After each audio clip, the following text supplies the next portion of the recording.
বাগনানের দিকে।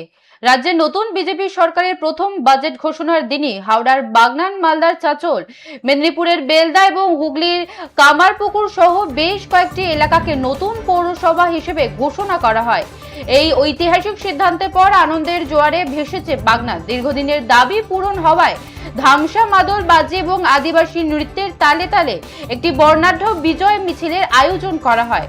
শয়ে শয়ে বিজেপি কর্মী, সমর্থক ও সাধারণ মানুষের উপস্থিতিতে এবং জয় শ্রীরাম স্লোগানে গোটা এলাকা মুখরিত হয়ে ওঠে। পুরসভার মর্যাদা পাওয়ায় এই এলাকাগুলির উন্নয়ন আরও দ্রুত হবে বলে আশাবাদী স্থানীয় বাসিন্দারা। নজর রাখছিলাম বাগনানের দিকে। রাজ্যে নতুন বিজেপি সরকারের প্রথম বাজেট ঘোষণার দিনই হাওড়ার বাগনান, মালদার চাচল, মেদিনীপুরের বেলদা এবং হুগলির কামারপুকুর সহ বেশ কয়েকটি এলাকাকে নতুন পৌরসভা হিসেবে ঘোষণা করা হয়। এই ঐতিহাসিক সিদ্ধান্তের পর আনন্দের জোয়ারে ভেসেছে গোটা বাগনান এলাকা। দীর্ঘদিনের দাবি পূরণ হওয়ায় ধামসা, মাদল, বাজি এবং আদিবাসী নৃত্যের তালে তালে একটি বর্ণাঢ্য বিজয় মিছিলের আয়োজন করা হয়। শয়ে শয়ে বিজেপি কর্মী, সমর্থক ও সাধারণ মানুষের উপস্থিতিতে এবং জয় শ্রীরাম স্লোগানে গোটা এলাকা মুখরিত হয়ে ওঠে। পুরসভার মর্যাদা পাওয়ায় এই এলাকাগুলি উন্নয়ন আরও দ্রুত হবে বলে আশাবাদী স্থানীয় বাসিন্দারা।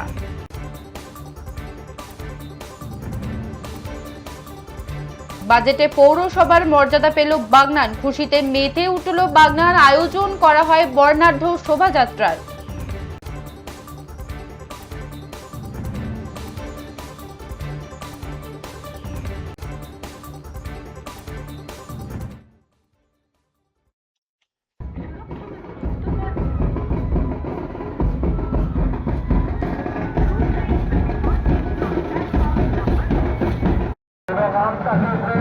সম্মানীয় অমিত সামন্ত মহাশয়ের উদ্যোগে বাগনান কেন্দ্রবাসীর বহুদিনের স্বপ্ন যে সাকার করা হয়েছে, বাগনান কেন্দ্রকে পৌরসভায় রূপান্তরিত করা হয়েছে।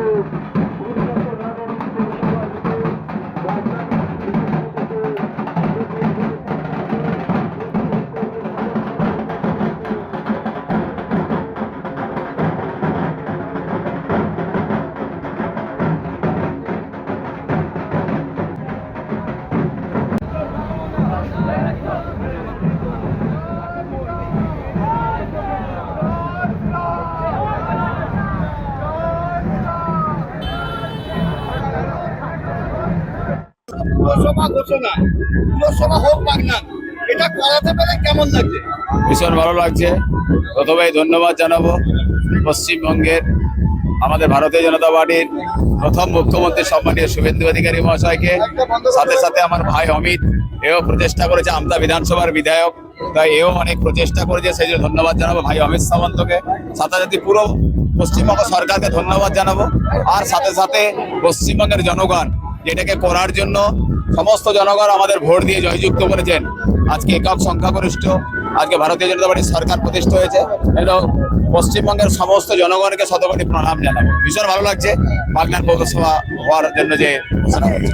বাগনানের মানুষ মনে করছে যে এর ফলে বাগনানের যে বহু চর্চিত জলযন্ত্রণা সেটা বন্ধ হবে, কি বলবেন? সবকিছুই বন্ধ হবে আগামী দিনে, কারণ আমাদের সরকার সবকিছুতেই যে সবার সাথে সবার বিকাশ, সবার প্রয়াস, সবার প্রচেষ্টা করার যে চলছে। ভারত সরকারের সাথে সাথে পশ্চিমবঙ্গের সরকার ডবল ইঞ্জিন সরকার প্রতিষ্ঠা হয়েছে, তাই আগামী দিনে বাগনানের সাথে সাথে পশ্চিমবঙ্গ মানুষের উন্নতি হবে একদম সুনিশ্চিত। আরেকটা বিষয়, তৃণমূল বলছে যে এটা নাকি তাদের স্যাংশন, তারা নাকি করছে, কি বলবেন? এরকম বিষয় নেই। তৃণমূল বিজেপি সবাই চেষ্টা করেছে, মিথ্যে কথা বলেছে। আমরা বহুবার সিপিএম এর রাজত্বেও অনেকে বলেছিল বাগনান পৌরসভা হবে। 15 বছর তৃণমূল রাজত্ব করছে, কোনো কাজ শেষ করতে পারেনি। তো কেউ বললো বলে বিশ্বাসযোগ্য নয়, করে দেখিয়েছে আমাদের ভারতীয় জনতা পার্টির প্রথম সরকার এবং মুখ্যমন্ত্রী তার সরকার।